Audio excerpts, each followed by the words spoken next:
Stephen O'Connor's fantasy Ziggurat, about a monstrous minotaur in a dreamlike labyrinth whose preferred dish is unfortunate souls who happen to get lost in there. Hannah, tell me about Stephen O'Connor. Stephen O'Connor is the author of 2 story collections, Here Comes Another Lesson and Rescue. He's also the author of a memoir, Will My Name Be Shouted Out, and the narrative history Orphan Trains, the story of Charles Loring Brace and the children he saved and failed.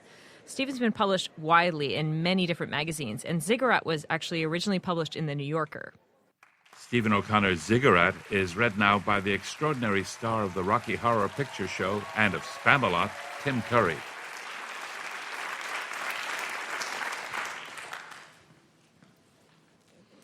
The new girl sat at the computer in the corner playing Ziggurat, Panic, and U-Turn. This was in the pine panels section of the labyrinth, which is where the Minotaur had been hanging out lately. Mainly because he didn't remember ever having been there before, and he liked sleeping on the pool table. The new girl was smaller than most of the others, peanut-colored. Her shoulders shook. Her fingers twitched on the computer keys, making noises like munching rodents. Her eyes were filled with rhomboids of white, then blue, then red, yellow, then red again, lots of red. And they were separated by 2 wrinkles that said to the Minotaur, "Go away, I'm too busy for you." It is true that the Minotaur was very strong, and that his head was nearly as wide as his shoulders. But in fact, he didn't really look like a bull. He had no horns, no ring through his nose.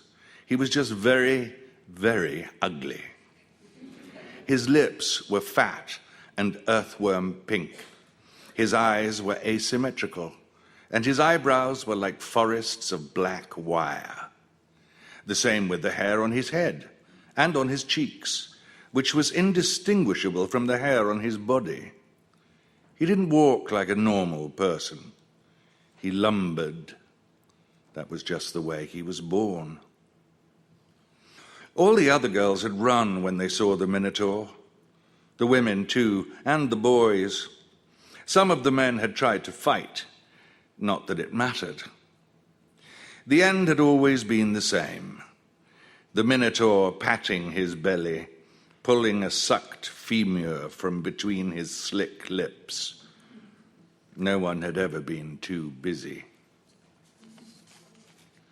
He watched the way the new girl's shoulders sometimes rose as high as her ears, and how at other times she leaned way over to the right or left. But always that jerky twitching, always that smacking of rodent lips. After a while, he went right up behind her. He leaned down close enough to savor her smell. She didn't cringe. She didn't even glance away from the screen. Just twitch, twitch, twitch, clickety-clackety-click, click, click, click. Oof, she would say. Oh my God. On the screen, a square tower rose stone by stone. The stones were carried by angels. Red devils would attack the angels, and the angels would drop the stones. Sometimes a big blue hand would come down out of the sky and sweep away one or more levels of the square tower, or even the whole thing. Every time, the tower was reduced to rubble and dust. The face belonging to the hand would appear. It was a sad face, blue, with big round glasses and a moustache like a pair of blue bird wings. Oof, said the girl. To the Minotaur, humanity consisted of loud noises and a series of cowardly and craven acts. Running, etc., curses, self-soiling. It was not uncommon for one human being to push another into his path, or even to throw the human being and stretch the cadaver out on the ground as an offering. Human beings would needle the Minotaur with knives. They would sprinkle his hide with lead. They would pound him with their fists the way flies pound themselves against windows.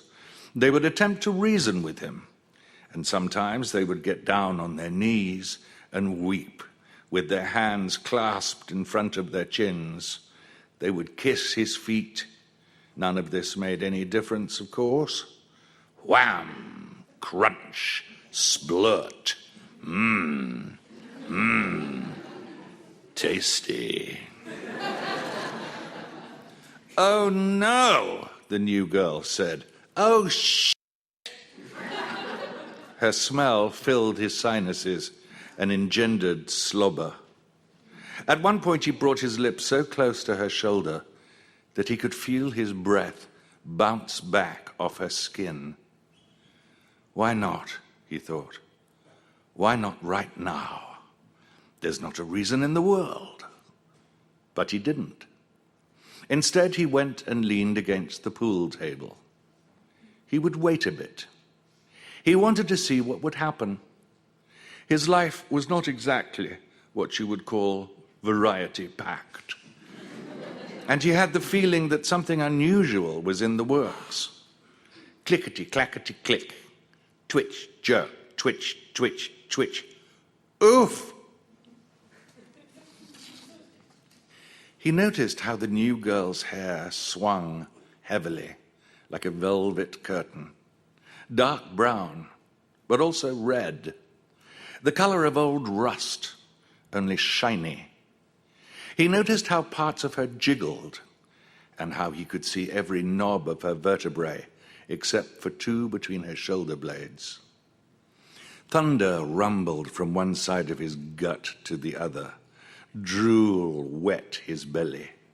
Finally, he got up and lumbered off to a tile tunnel, where he could always find a skulking dog or two, sometimes whole packs. He baited a dog until it lunged. Then he snatched it midair and ripped it in half. As he returned to the pool table, a warmth spread from his belly through his chest and into his massive shoulders. He burped. Nothing had changed. Click, clickety. Twitch, jerk, jerk, jerk. He stretched out on the pool table and was soon asleep. Are you really the Minotaur? The new girl asked when he opened his eyes. She was leaning over him, those same two wrinkles between her eyebrows, but this time they said, weird. Are you? She asked. When you first came in here, I thought you were, and I just kept on playing that game because I didn't want to see what you were going to do. But then you fell asleep. The new girl was silent for a while. Then she said, I probably shouldn't be standing so close to you. I mean, you might just grab me and gobble me up, right? If you really are the Minotaur, I mean. She took a step away and folded her arms across her chest. The lines had disappeared from between her eyes. There was a twist in one corner of her mouth, as if something were not right in her stomach. So, are you? She said. The Minotaur swung his legs around and sat up on the edge of the pool table. His head was at least a yard higher than hers. 4 of her could easily have stood between one of his shoulders and the other. As she waited for him to speak, she took another step backwards. Whatever was not right in her stomach got worse, or so it seemed to the Minotaur. Yes, he said. Woo, boy, she swallowed. I guess my goose is cooked. He looked at her for a long moment.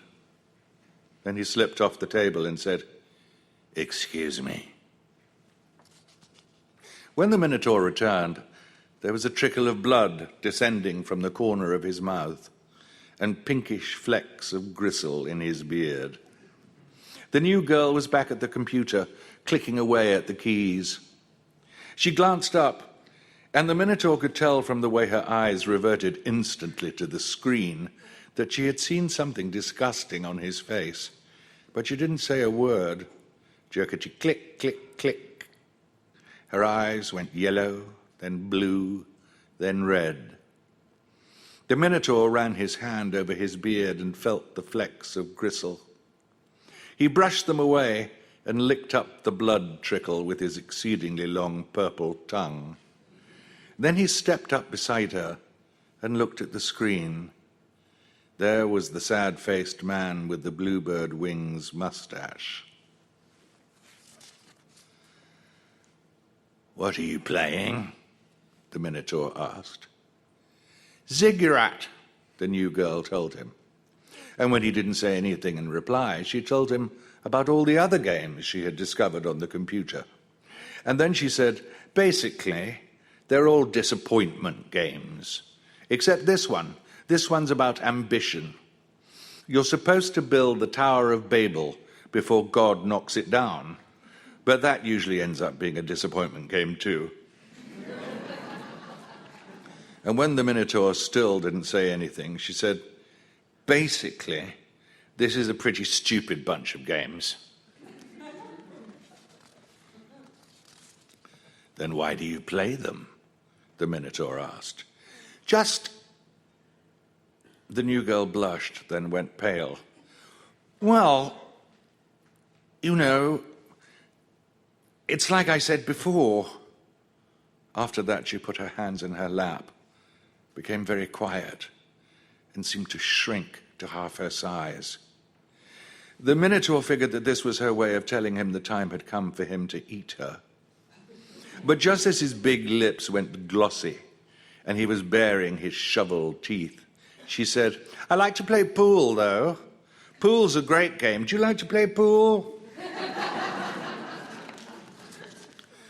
The Minotaur looked over at the table, which he was embarrassed to discover had been stained by many nights of drool, as well as by other secretions. He wasn't quite sure why this embarrassed him, however. Embarrassment had not played a big part in his long life. I don't know, he said. And when he saw that the new girl did not fully comprehend his answer, he said, I've never played. Do you want me to teach you? She asked. The Minotaur shrugged. The new girl beat the pants off the Minotaur 3 times in a row. Even though he didn't particularly seem to mind, she worried that he might get irritated or bored if he kept losing. So she decided to acquaint him with a more advanced level of strategy. She gave him tips about wrist action, momentum, angles of incident, about which part of the cue ball to hit when, and about the need to care just enough that you noticed you cared, but no more than that. The Minotaur turned out to be a fast learner. On their 5th game, he beat her fair and square. Against the wall beside the pool table was a half-sized refrigerator, jammed with beer. Oh, wow, the new girl said. She looked at the Minotaur and pulled out a bottle of Rolling Rock. Want one? Thanks. He took the bottle and held it up a few inches from the end of his nose. His bristling eyebrows buckled in a way that made him seem excessively stupid, like a caveman examining a light bulb.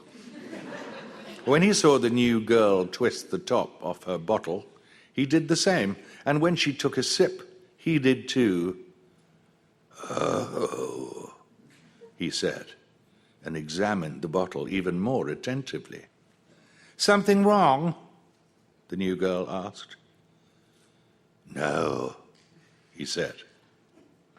He took another sip, which he kept in his mouth a long time, his eyebrows parting, moving up his forehead, then shooting back down into a collision of uncertainty. When he swallowed, he seemed to be paying acute attention to the fluid's descent along his esophagus and into his belly. Haven't you ever had a beer before? The new girl said. Not exactly. Not exactly? I mean, no, I guess. Wow, the new girl said. You've never shot pool, you've never played computer games, you've never drunk a beer. What have you been doing with your life? The Minotaur shrugged. I don't know, he said. Wandering, mostly. Wandering? Yeah. His big lips formed an upside-down U, expressing something between defensiveness and disappointment. Just wandering? He glanced up at the ceiling and tilted his head non-committally. Of course, he said, I'm always, hungry. I mean... The Minotaur stopped talking. The new girl didn't say anything either.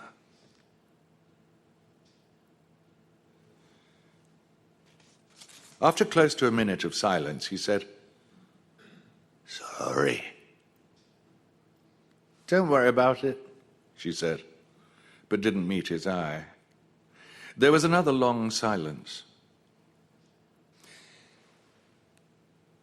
Just so you know, the new girl said, I'm not actually a virgin.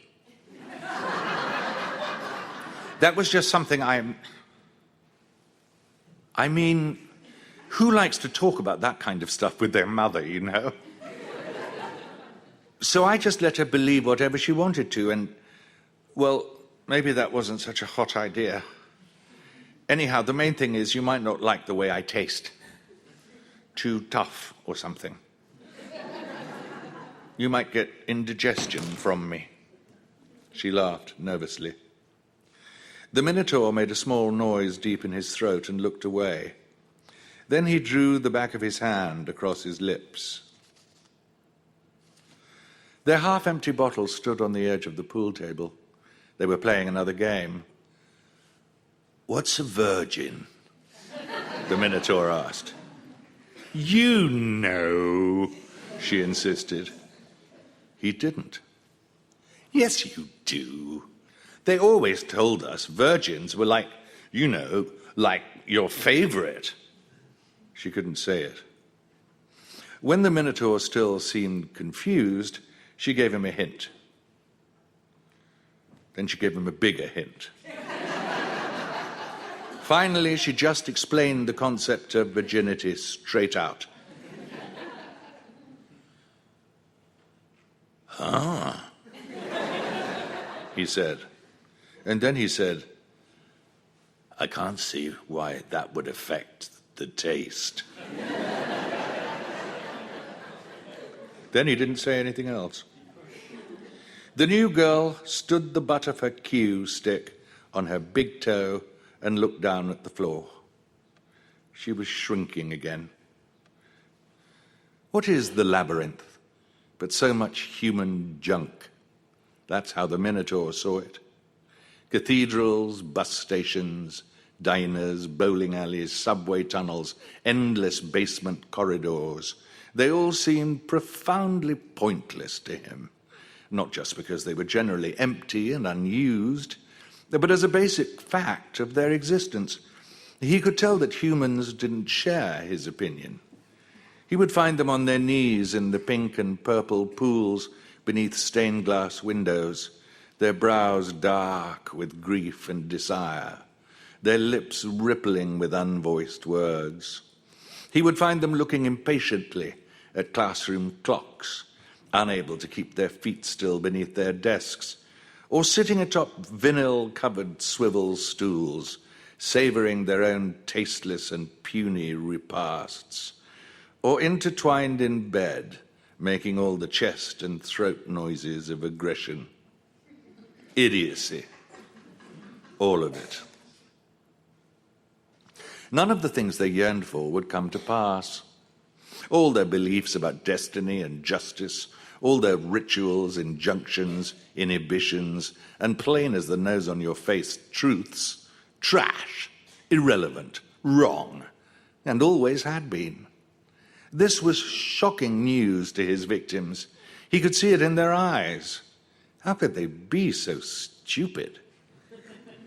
The new girl asked a human question. What's your favorite part of the labyrinth? The Minotaur's unequal eyes went still for a moment, and then he shrugged. Come on, the new girl said. You must have a favorite place. Here came that embarrassment again, that sweatiness at his hairline, that prickling in his armpits, that heart surge that was like a form of strangulation. Why was this happening? Come on, the new girl said again. I know you're thinking of one. I can tell. Don't be shy. The new girl's face was like a soap bubble in candlelight. Her voice like the slow plinking of a music box. Her smell. Every hair on his body stood upright. The Minotaur turned and lumbered down the tunnel. Walking behind him, the new girl called out, Do you want me to follow you? And when he didn't reply, Where are you taking me? Before all else, the Minotaur was the agent of his own appetite. But sometimes, in philosophical moods, he would think of himself as a messenger bearing this ultimate truth. You were created to be destroyed. That was it. Simple. And such a shame none of his victims had time to benefit from this insight. The Minotaur led the new girl down tunnels that seemed to have been gnawed in stone by giant worms, wobbling tunnels, dark, cylindrical, their walls oozing and their ceilings hung with long strands of algal slime that slapped the new girl wetly in the face and adhered to her cheeks, her neck, her fingertips. They were pipe-filled tunnels so hot the inside of her nose cracked like the bottom of an evaporated lake. Tunnels lined as far as her eye could see with toilet stalls and urinals, many of which had overflowed onto the floor. One tunnel connected a vacant basketball court to a walk-in refrigerator, while another was paved with glossy pink marble and smelled of incense and candle wax. In yet another tunnel, the slapping of her own feet and the Minotaur's echoed and re-echoed, so that it seemed as if whole nations of bats were flapping angrily around her head. The new girl was lost. Within minutes of trotting after the Minotaur, she had realized that she would never be able to find her way back to the room with the pool table, beer, and computer games. She would never be able to find her way anywhere. At every turn, the geometry of the world was reinvented. Her footsteps were wholly digested by the past. Whenever the new girl and the Minotaur entered a diner, there were always 2 cups of steaming coffee waiting on the counter, and nearby 2 little stainless steel pitchers of half and half, always brimful and cool, even though there was never anyone else there. No customers, no staff. Where is everybody? The new girl asked, and instantly regretted the question because she already knew the answer. And when the Minotaur started to speak, she put her finger on his lips and said, No. The Minotaur saw the new girl's eyes narrow in a way that he couldn't interpret. Fear? Pride that she alone had been spared? Some variety of awe? He didn't dare ask. Haven't you ever tried to escape? Asked the new girl. Escape? Said the Minotaur. You know, get outside. Outside what?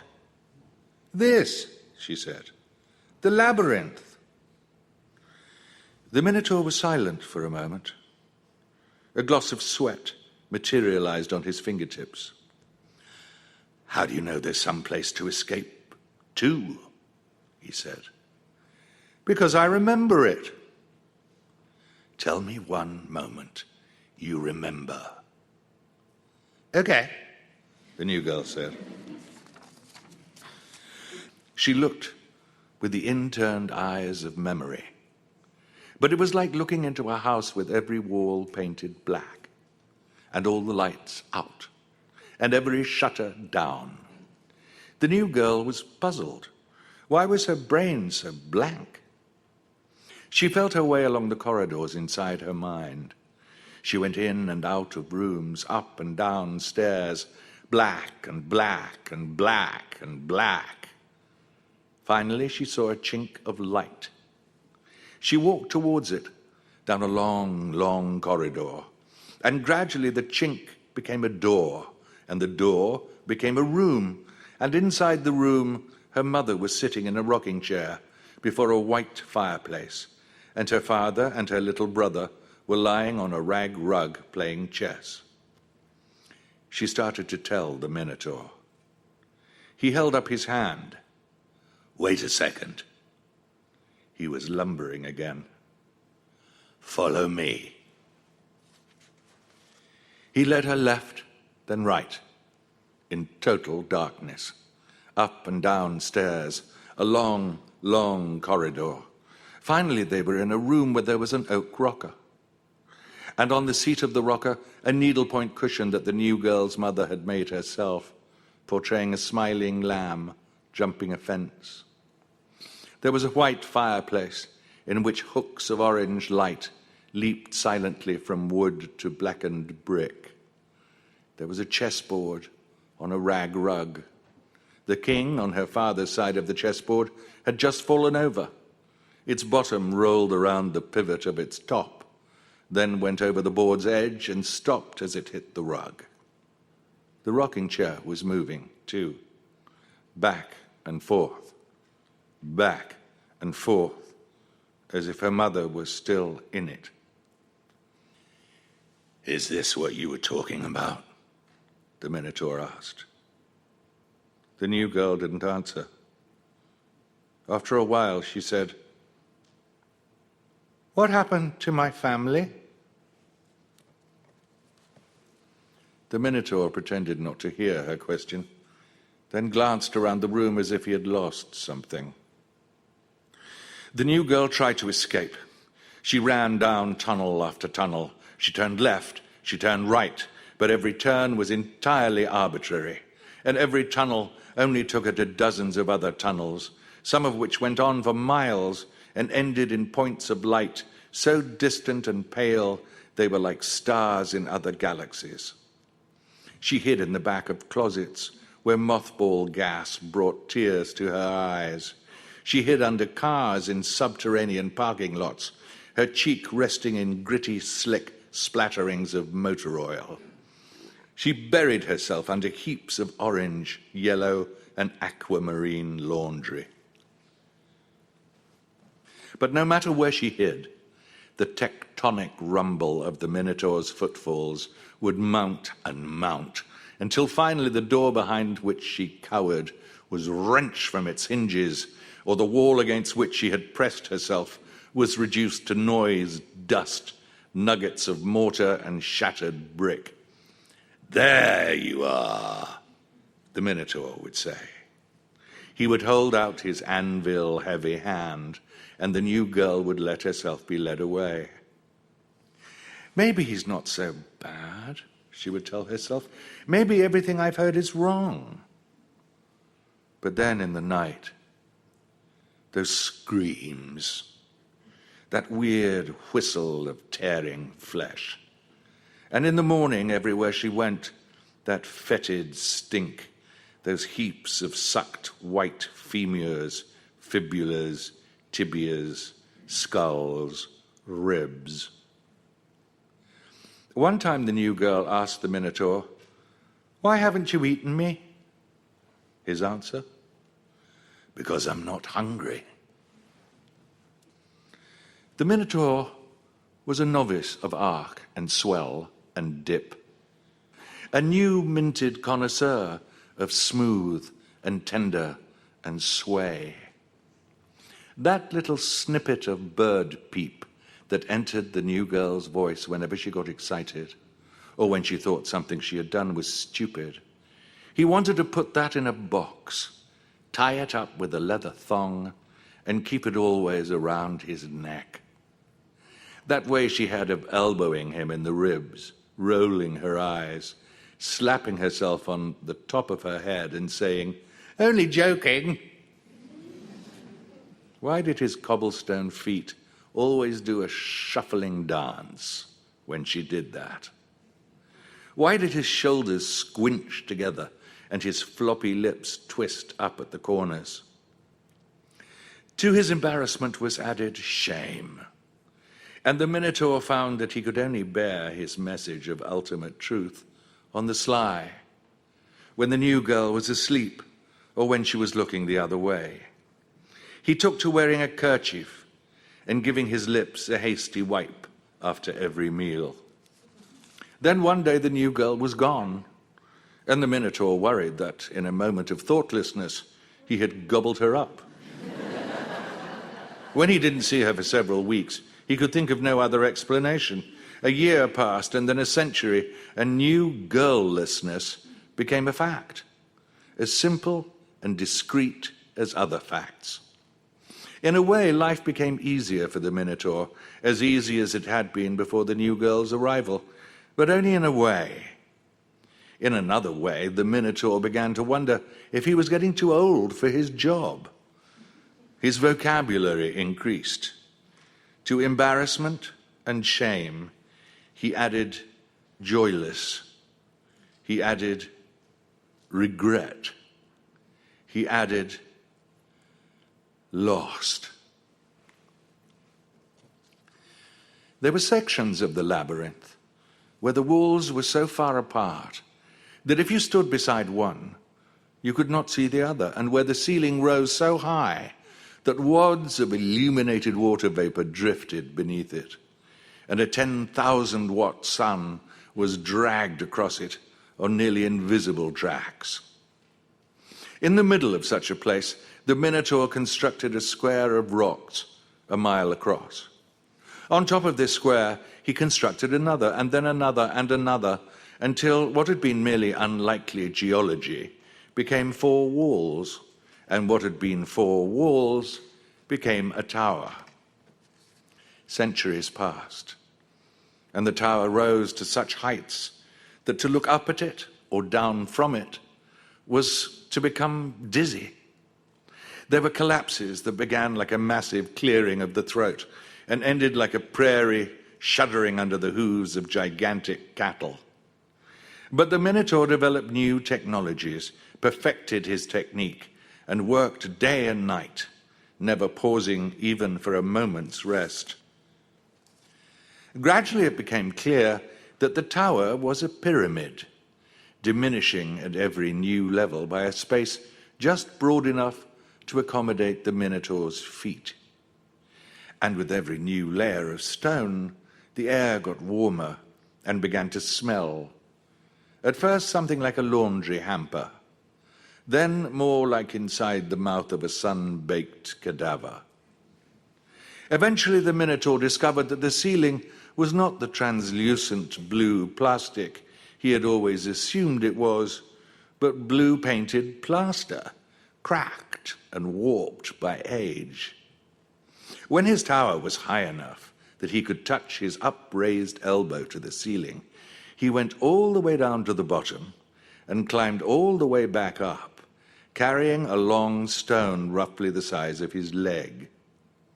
He used this stone to knock a hole through the plaster, lathing, and masonry of the supposed sky, and when the stone rattled off into emptiness on the other side, he reached up into the hole and pulled himself through.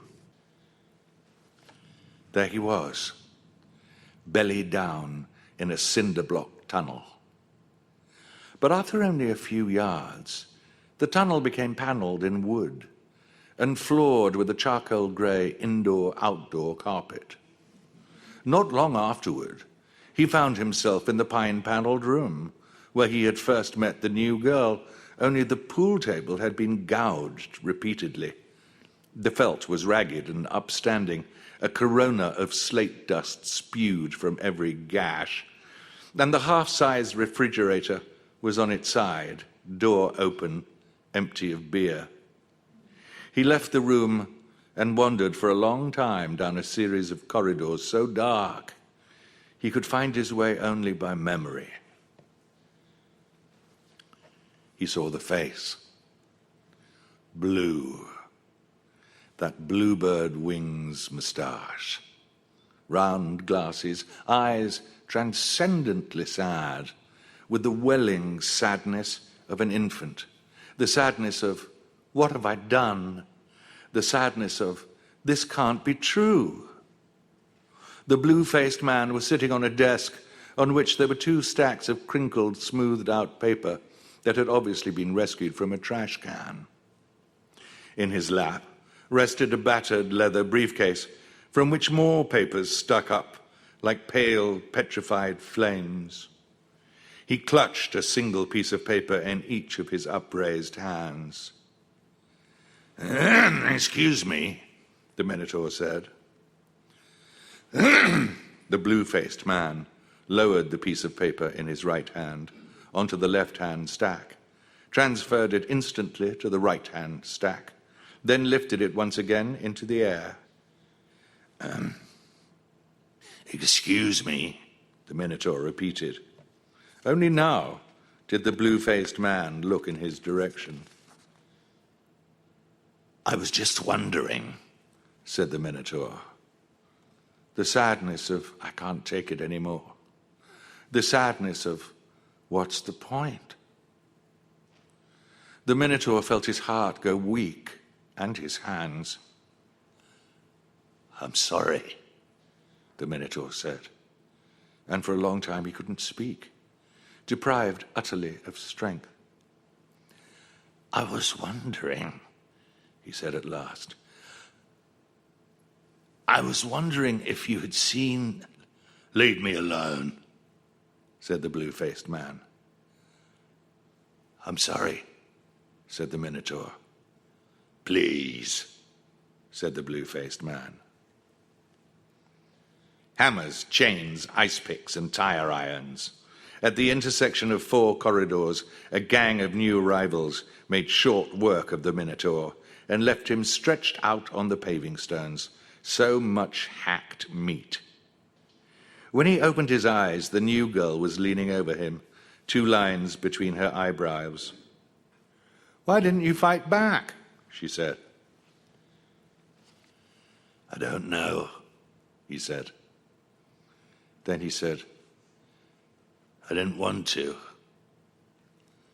"Huh," said the new girl. "Weird." The Minotaur closed his eyes again, and when he opened them, he was alone, utterly. Where the new girl had been, there was nothing but a twist of phosphine, peanut-inflected, a stirring of empty air. He rolled onto his hands and knees, then stood up. Blood trickled from his fingertips, belly, and chin, the way water trickles in a cave, echoing drips, minute gurgles. He took 1 step, then another. A day or 2 later, the new arrivals went after the Minotaur again.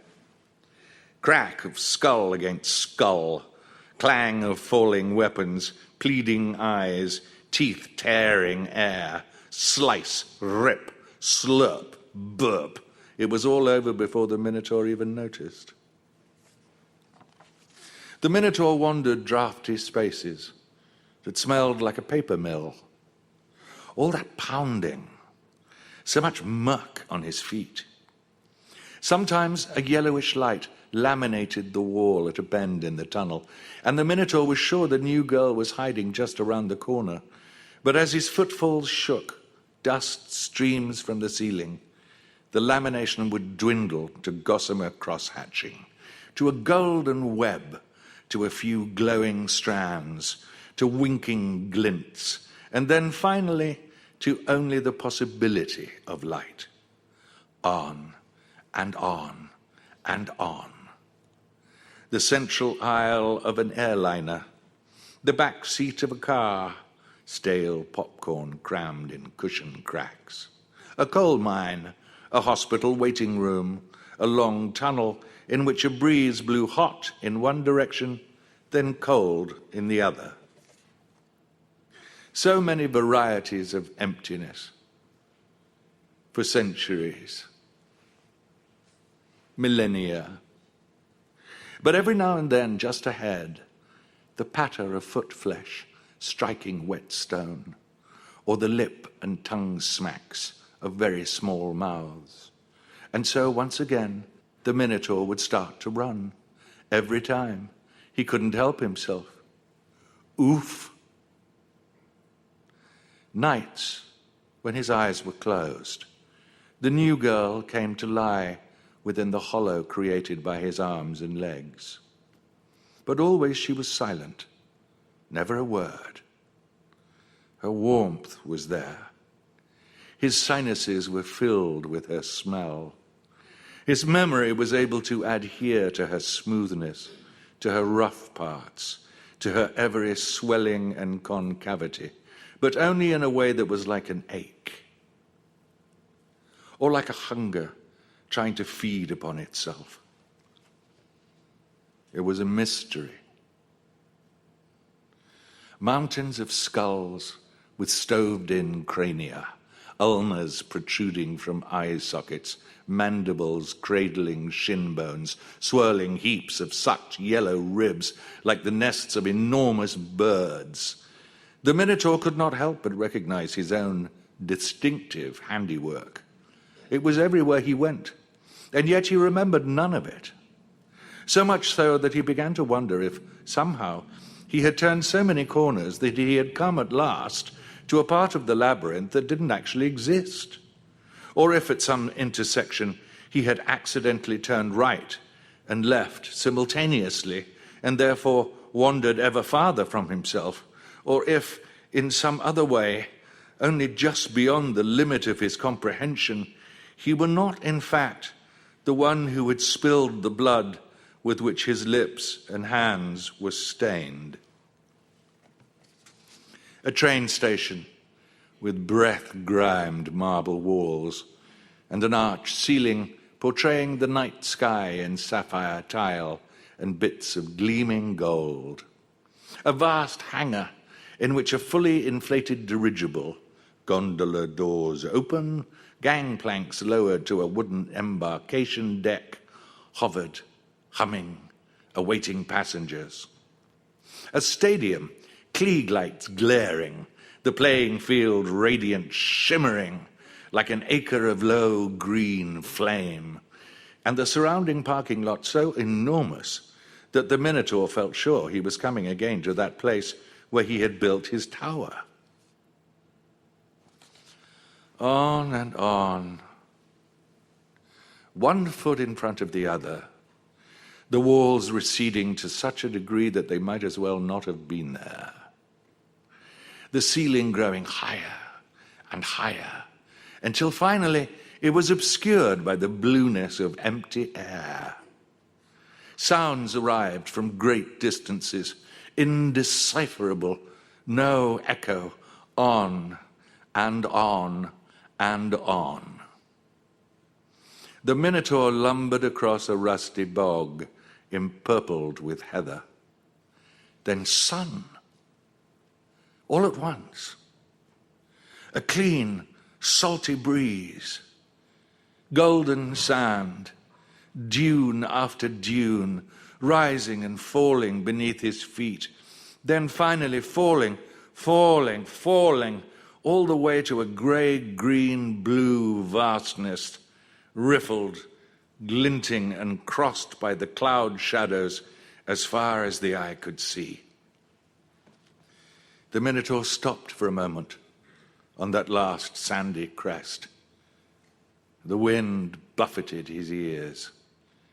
A line of pelicans glided prehistorically just above his head. After that, the sand fell away beneath his lunging feet. He grew smaller and smaller. Every now and then he would vanish, only to reappear on a lower incline of the dune, and then upon another even lower, until at last, there he was, a tiny figure moving up the shore, a minute silhouette against the mirror sand, a wavering speck, then smaller, ever smaller.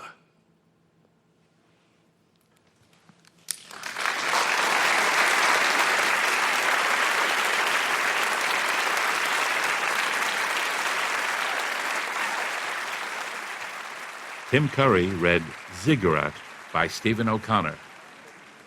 Hannah, what does this story mean? Well, it is a challenging story. Puzzling. Yes, the first thing that I did after I listened to this story was I looked up what are ziggurats. I wasn't even sure. So I found out they're massive structures built around 2000 BC by the Sumerians in ancient Mesopotamia and mostly in western Iran. And they're sort of a terraced pyramid that slowly sort of recedes level by level. A Babylonian version of the pyramids. Yeah. Exactly. And what is interesting about this story is at the beginning of it, the new girl is actually building a tower on her computer game, and then later the Minotaur makes a tower of his own. But the Minotaur in Crete is from a whole other world of legends, Cretan legends, not Babylonian ones.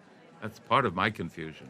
Well, I think O'Connor was sort of taking bits and pieces from lots of different kinds of myths. And I like this idea that the Minotaur is sort of representative of all different things. And he really goes through a change from the beginning of the story to the end. Yes. He starts as a monster and then learns a few things about life. There was so much writing in this story that I thought was amazing.